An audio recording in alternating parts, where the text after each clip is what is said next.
Dieu. Alléluia, béni soit le Seigneur. Je suis très content de vous retrouver au travers de cette vidéo, au travers de cet enseignement qui est extrêmement important. Il était très attendu, effectivement. On a eu beaucoup de retours de frères et sœurs qui ont posé des questions, vraiment qui étaient en train de scruter l'horizon littéralement pour voir un peu de quoi il s'agissait. Alors, par la grâce du Seigneur, Dieu a permis qu'aujourd'hui nous puissions nous rencontrer. Bonjour et bonsoir à tous, que Dieu vous bénisse. Aujourd'hui, nous allons aborder un enseignement extrêmement important. Il s'agit du 12e apôtre. Nous allons parler donc de ce 12e apôtre. Beaucoup de questions, mais aujourd'hui c'est la réponse. C'est le jour tant attendu. Nous parlerons donc du 12e apôtre. Allons-y rapidement dans Matthieu chapitre 10, à partir du verset 1 à 5. Matthieu 10, 1 à 5. Je lis la parole de Dieu. Puis, ayant appelé ses 12 disciples, il leur donna le pouvoir de chasser les esprits impurs et de guérir toute maladie et toute infirmité. Verset 2. Voici les noms des 12 apôtres. Le premier, Simon, appelé Pierre, et André, son frère, Jacques, fils de Zébédée, et Jean, son frère. Verset 3. Philippe et Barthélemy, Thomas et Matthieu, le publicain, Jacques, fils d'Alphée, et Thaddée. Verset 4. Simon le Cananite et Judas l'Iscariote, celui qui livra Jésus. Tels sont les 12 que Jésus envoya après leur avoir donné les instructions suivantes. N'allez pas vers les païens et n'entrez pas dans les villes des Samaritains. Amen. Je voudrais donc qu'on prenne ensuite le texte de Marc chapitre 3. Marc 3 à partir du verset 13. Nous lisons la parole de Dieu. Il monta ensuite sur la montagne en parlant de notre Seigneur Jésus. Il appela ceux qu'il voulut et ils vinrent auprès de lui. Verset 14. Il en établit 12 pour les avoir avec lui et pour les envoyer prêcher avec le pouvoir de chasser les démons. Verset 16. Voici les 12 qu'il établit.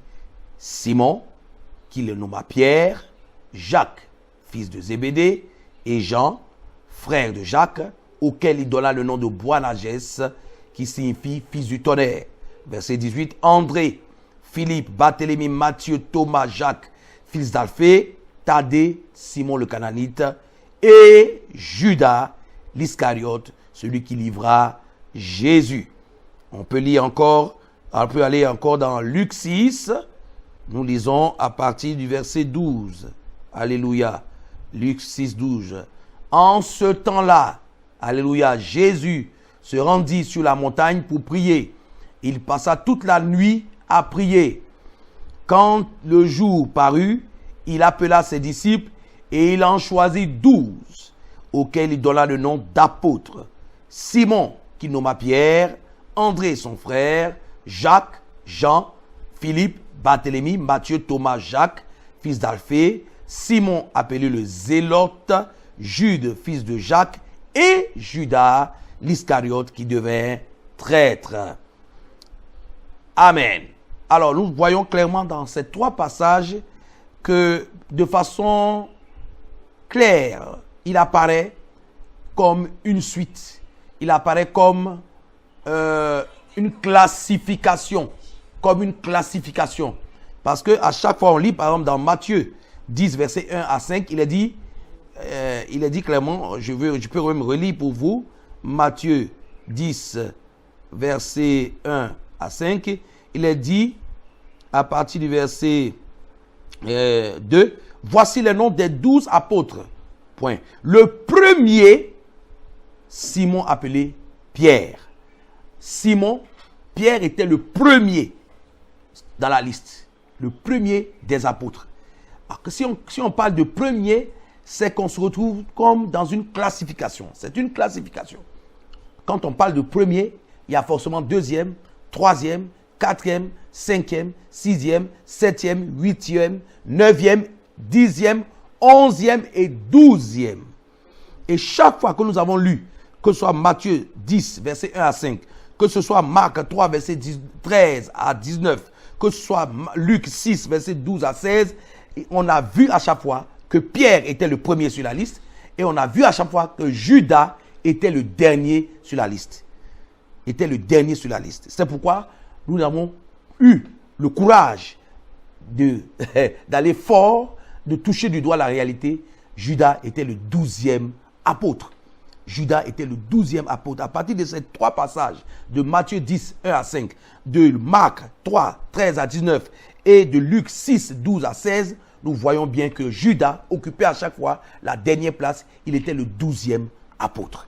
Allons-y encore dans Actes des Apôtres. Actes des Apôtres, nous allons voir en profondeur de quoi il s'agit. Actes des Apôtres, à partir du verset 1. Acte 1, à partir du verset 15. Lisons la parole de Dieu avec respect. En ces jours-là, Pierre se leva au milieu des frères. Le nombre des personnes réunies était d'environ 120. Quand notre Seigneur Jésus est parti au ciel, les disciples se sont retrouvés dans la chambre haute. C'est de ça qu'il s'agit. En ce jour-là, Pierre se leva au milieu des frères. Le nombre des personnes réunies étant d'environ 120. Et il dit, hommes frères, il fallait que s'accomplisse ce que le Saint-Esprit dans l'Écriture a annoncé d'avance par la bouche de David au sujet de Judas, qui a été le guide de ceux qui ont saisi Jésus. Verset 17, il était compté parmi nous et il avait part au ministère. Verset 18, cet homme ayant acquis un champ avec le salaire du crime est tombé, s'est rompu par le milieu du corps et toutes ses entrailles se sont répandues. Verset 19, la chose a été si connue de tous les habitants de Jérusalem, que ce champ a été appelé dans leur langue Akeldama, c'est-à-dire champ du sang.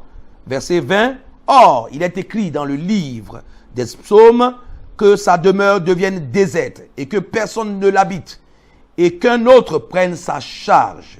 Verset 21, il faut donc que parmi ceux qui nous ont accompagnés tout le temps que le Seigneur Jésus a vécu avec nous, depuis le baptême de Jean jusqu'au jour où il a été enlevé du milieu de nous, il y en ait un qui nous soit associé comme témoin de sa résurrection. Verset 23, ils en présentèrent 2, Joseph appelé Barsabas ou Barsabas, surnommé Justus, et Matthias.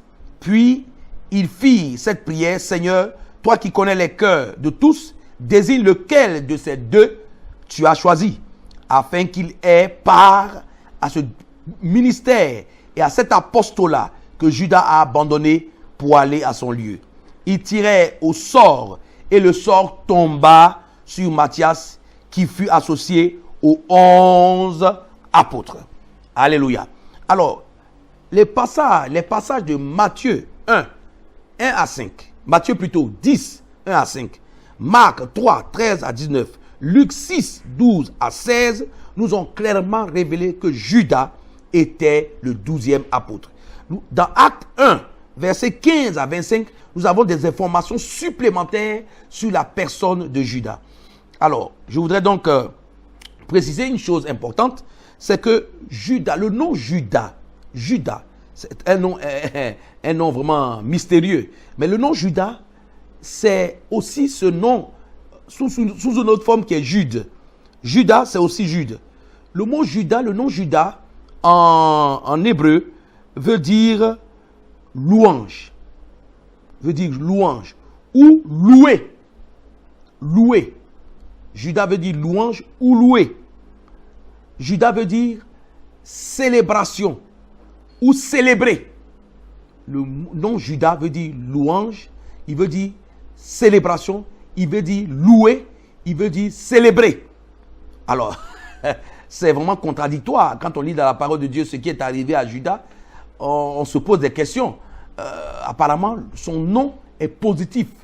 Apparemment, il est né sous une étoile positive. Son nom est positif. Mais malheureusement, à la suite des choses, on se rend compte que Judas a totalement dévié. Il a dévié et il a accompli autre chose, quelque chose de contraire au nom qu'il avait au départ. Mais on voudra expliquer pourquoi et comment les choses sont arrivées ainsi. Donc le nom Judas veut dire louer, célébrer, louange ou célébration.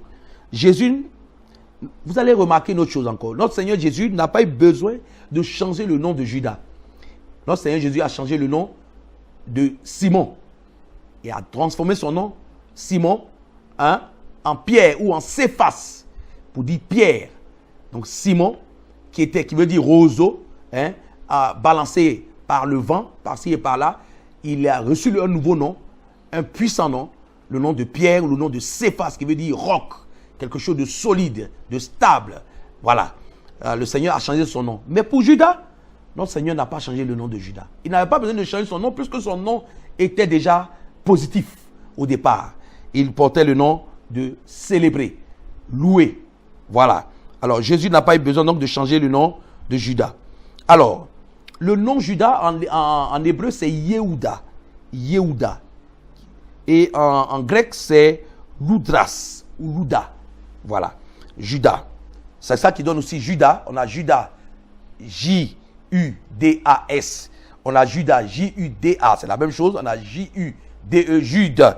C'est le même nom. Voilà. On a un frère du Seigneur Jésus qui portait le nom de Jude. Voilà. Qui s'appelait Jude. Alors, il s'appelle Judas l'Iscariote. L'Iscariote, qui veut dire de la ville de Kériote. Kériote, une petite ville du sud de la Judée. Donc, Judas l'Iscariote, c'est Judas, l'homme de Kériote. Revenons donc dans le texte de Actes des Apôtres, chapitre 15. Chapitre 1 plutôt, versets 15 à 25. Acte 1, 15 à 25. En ces jours-là, Pierre se leva au milieu des frères, le nombre des personnes réunies étant d'environ 120. Et il dit, « Hommes frères, il fallait que s'accomplisse ce que le Saint-Esprit dans l'Écriture a annoncé d'avance par la bouche de David au sujet de Judas, qui a été le guide de ceux qui ont saisi Jésus. » Verset 17, « Il était compté parmi nous et il avait part au ministère, au même ministère. » Je reprends, verset 17, « Il était compté parmi nous et il avait part au même ministère. » Je voudrais dire ceci. Judas l'Iscariote était bel et bien un apôtre du Seigneur Jésus. Il n'était pas un semblant d'apôtre. Il en était un vrai ministre de l'évangile. La Bible dit clairement, pas du verset 17, il est dit, il était compté parmi nous et il n'avait pas au même ministère. Il avait pas au même ministère. Pas plus ni moins. Il avait pas au même ministère que nous. Judas l'Iscariote, Judas, l'homme de Kériote, avait le même ministère que Pierre, que Jacques, que Jean, qu'André, ainsi de suite, que Barthélemy. Il n'avait pas au même ministère. Alléluia, c'est très important de le signifier. Il n'avait pas, c'était un vrai apôtre. Il n'était pas un semblant d'apôtre. Il était un vrai apôtre du Seigneur. Il avait été choisi après que le Seigneur Jésus ait prié toute la nuit. Après que le Seigneur Jésus ait prié toute la nuit, Judas, comme les autres, avait été choisi de façon souveraine par notre Seigneur Jésus, en tant que disciple et en tant qu'apôtre. Alléluia. Alors, nous allons progresser donc pour voir, dit encore ceci, que au départ, Judas a démarré sur le même pied d'égalité que les autres. Je lis à partir du verset 25.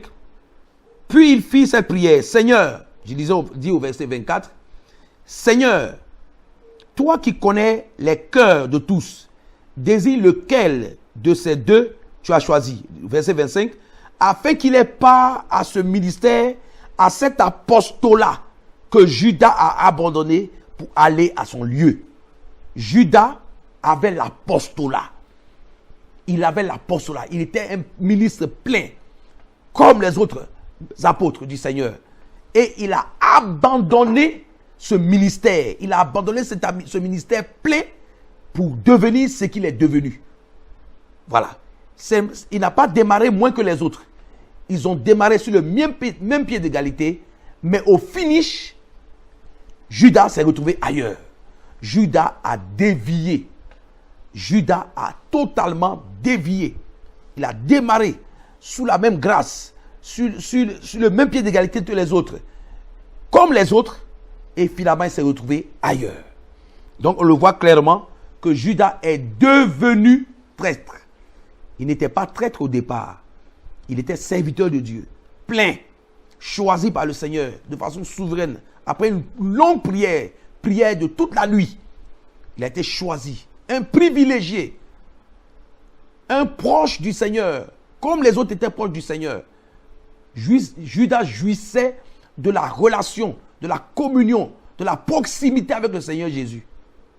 Et au finish, il s'est retrouvé carrément dans le décor. Il s'est retrouvé dans l'isolement, dans la déviation totale.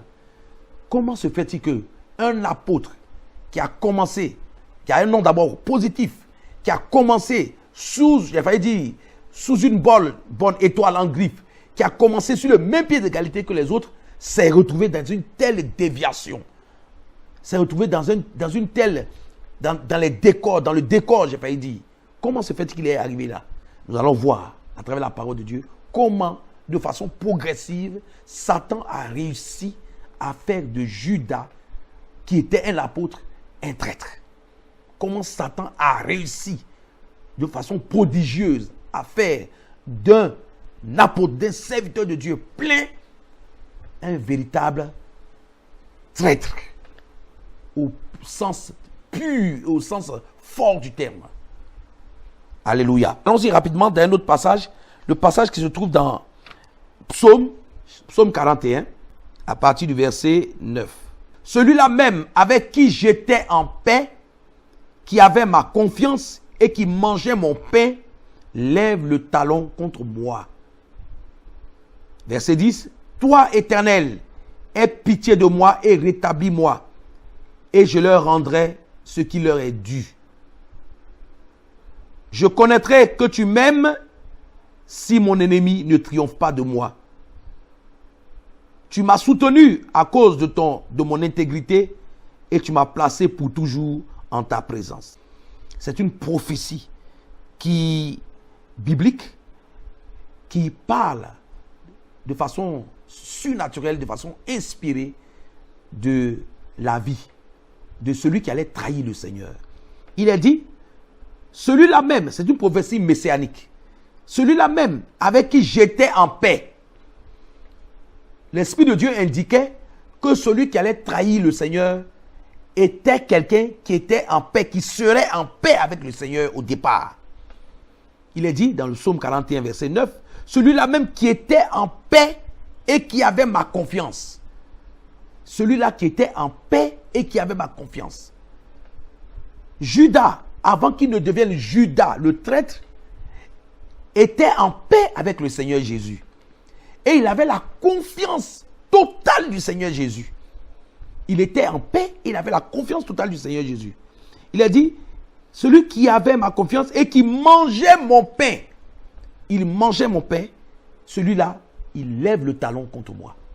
Judas, il était en paix avec le Seigneur, il avait la confiance du Seigneur, il mangeait le pain du Seigneur, il a même mangé le dernier pain du Seigneur, et finalement, il s'est retourné contre le Seigneur.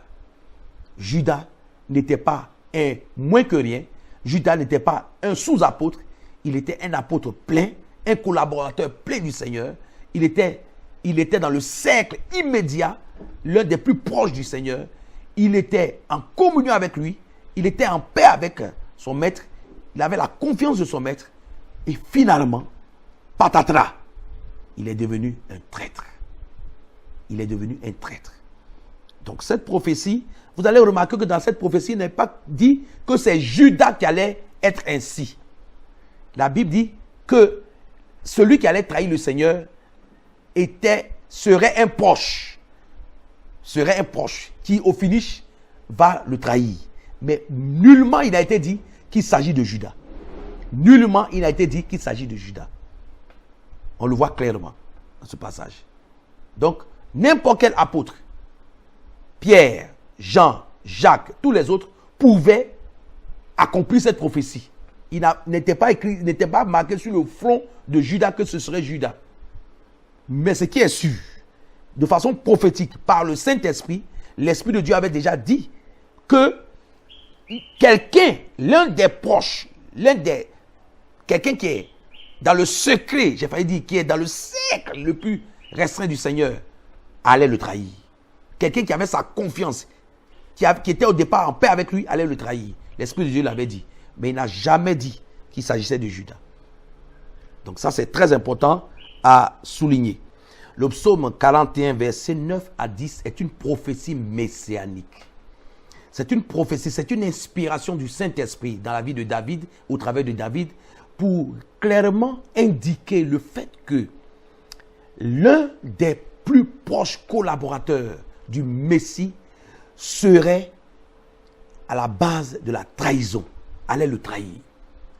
L'Esprit de Dieu a déjà indiqué clairement au travers de David que l'un des plus proches collaborateurs du Messie serait traître. Voilà. Donc les problèmes de Judas ont commencé depuis bien avant l'arrivée de notre Seigneur Jésus. Parce que de façon prophétique, l'Esprit de Dieu avait déjà annoncé des événements qui allaient arriver. Que le maillon faible serait un collaborateur très proche du Seigneur. Alors, donc c'est une prophétie messianique qu'il annonce clairement dans le psaume 41, verset 9 à 10. En fait, vous devez comprendre la trame du fond, la trame de cette affaire. Vous devez comprendre l'arrière-plan de ce qui s'est joué dans la vie de Judas. Il y a eu cette prophétie qui a été annoncée. Et le diable, c'est bien de lui qu'il s'agit,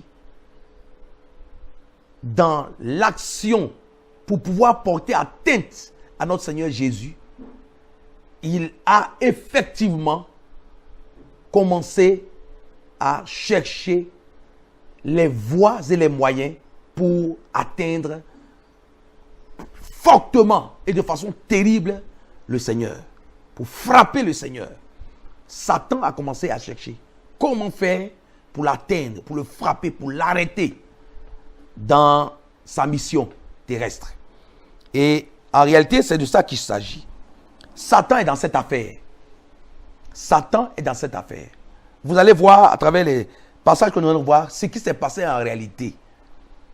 Judas, je vous dis la vérité, par le Saint-Esprit, que Judas n'était pas un diable au départ. Il n'était pas mauvais au départ. Il n'était pas plus mauvais que les autres. Il n'était pas moins que les autres. Il était un apôtre, un disciple comme tous les autres disciples. Il était un apôtre comme tous les autres apôtres. Il avait été choisi par le Seigneur. Il avait été souverainement choisi par le Seigneur Jésus. Mais il y avait cette prophétie qui disait que quelque chose allait se passer à partir de l'entourage immédiat du Seigneur. On n'avait pas dit que c'était Judas, mais on a dit que un proche collaborateur allait se retourner contre son maître. Donc, en réalité, ce que l'Esprit de Dieu avait dit n'était rien d'autre que le dévoilement d'une stratégie, d'une approche du diable pour frapper le Seigneur Jésus. La Bible dit dans 1 Pierre 5, 8, ceci. Soyez sobres, veillez. Votre adversaire, le diable, rôde comme un lion rugissant, cherchant qui il dévorera. Le Saint-Esprit avait déjà indiqué, parce que Dieu a ce qu'on appelle la capacité de connaître d'avance le déroulé, ce qui doit se faire. Dieu a la capacité elle a la préscience, il est capable de connaître d'avance les choses qui doivent se passer. Et l'Esprit de Dieu avait indiqué dans sa préscience que le problème que le Messie allait connaître sur cette terre, allait partir d'un de ses proches collaborateurs.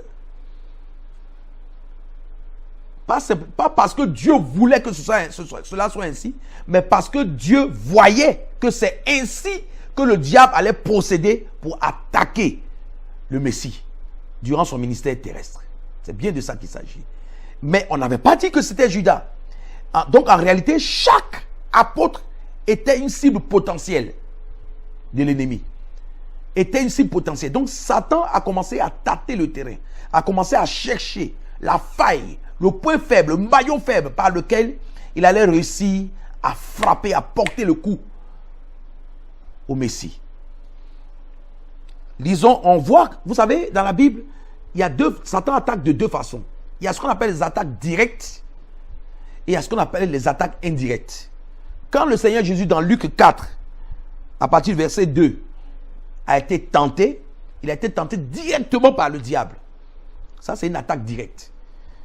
Et on lit encore dans Luc 4, regardez quelque chose, vous allez voir, dans Luc 4, à partir du verset 13, après l'avoir tenté de toutes ses manières, après la tentation du désert, le diable s'éloigna de lui jusqu'à un moment favorable. Le diable n'a pas attaqué le Seigneur Jésus une seule fois dans le désert. Bien, même après le désert, les attaques ont continué sous plusieurs formes. Donc il y a la forme directe et il y a la forme indirecte. Et concernant Judas, c'était une attaque indirecte du diable. Vous allez voir qu'à un moment donné, Pierre va dire au Seigneur, non, non, non, non, non, à Dieu ne plaise, tu n'iras pas à la croix. Et le Seigneur dira à Pierre, arrière de moi Satan. Arrière de moi Satan, c'était une attaque indirecte à travers Pierre, à travers un des collaborateurs du Seigneur. Mais Judas, avec Judas, c'était l'attaque réussie. Mais une attaque indirecte, mais réussie, à travers l'un des plus proches collaborateurs du Seigneur. Et on l'a vu clairement que Judas avait toute la confiance du Seigneur et c'est lui qui a été le maillon faible par lequel le diable est passé. En réalité, de quoi il s'agit? Satan cherchait un terrain de prédilection, cherchait un cœur, il cherchait une pensée ou des pensées à exploiter. Le terrain de prédilection, c'est le cœur, les pensées des plus proches collaborateurs. De tous ces apôtres qui constituaient une haie autour du maître, qui allait mordre à la meçon? Qui allait mordre à la meçon? Ils étaient tous autour de lui. Ils marchaient avec lui, ils dormaient avec lui, ils mangeaient avec lui, ils bénéficiaient de sa confiance, ils écoutaient ses enseignements. Ils étaient même envoyés en mission, on le voit dans Luc 10, à partir du verset 1er, où le Seigneur envoie 70 disciples. Parmi les 70 disciples, il y avait Judas dedans. Il a été envoyé en mission. Quand ils sont revenus et qu'ils ont dit au Seigneur, les démons même nous sommes soumis, sachez que Judas faisait partie de ceux qui ont dit, même les démons nous sont soumis. Donc Judas était un apôtre plein qui a expérimenté la grâce de Dieu, la puissance de Dieu, qui a expérimenté le pouvoir de Jésus-Christ, qui a été utilisé par le Seigneur pour chasser même des démons. Il est revenu avec ce rapport glorieux pour dire, même les démons nous sont soumis. Donc, le diable cherchait, il rôdait autour des apôtres, il rôdait autour des collaborateurs. C'est ce que l'Esprit de Dieu avait révélé, que c'était comme ça qu'il allait procéder pour porter atteinte au Messie durant son ministère terrestre. Et chacun des apôtres devrait veiller en réalité pour ne pas être le maillon faible, pour ne pas être la porte d'entrée, pour ne pas être la porte par laquelle l'ennemi allait atteindre ses objectifs. Alors Satan cherchait qui allait porter, qui accepterait de porter en lui sa sémence, les germes de la mort, le fiel amer, le poison. Qui des disciples, des apôtres, sera finalement transformé en un démon? Satan était en train de chercher qui des apôtres pourrait être transformé en un démon. Donc Satan va donc procéder de façon minutieuse à une approche stratégique afin d'atteindre l'objectif et de créer la brèche. Donc le combat va se dérouler dans le cœur, dans les pensées des apôtres. Dans le cœur et dans les pensées des apôtres. Chaque apôtre devrait veiller pour ne pas être la porte d'entrée, pour ne pas être le moyen par lequel les stockades allaient être portées au Seigneur. Malheureusement, Judas est celui-là qui a été le maillon faible, qui est tombé tout droit, les deux pieds liés dans le piège du diable. Cette étude est extrêmement importante. Au travers de cette étude, frères et sœurs, nous verrons que le diable est dangereux. Et nous verrons aussi comment le diable procède. En réalité, comme on le dit, il ne change pas sa façon de s'asseoir. son approche, sa stratégie est toujours la même. Il peut mettre quelques artifices en plus, mais de façon fondamentale, c'est la même stratégie. C'est pourquoi cet enseignement est extrêmement important. Un apôtre du Seigneur, un serviteur de Dieu, un choisi, un béni de Dieu, peut du jour au lendemain devenir un Judas Iscariote, peut devenir un traître, peut se transformer en un démon s'il ne prend pas garde. Que Dieu nous bénisse.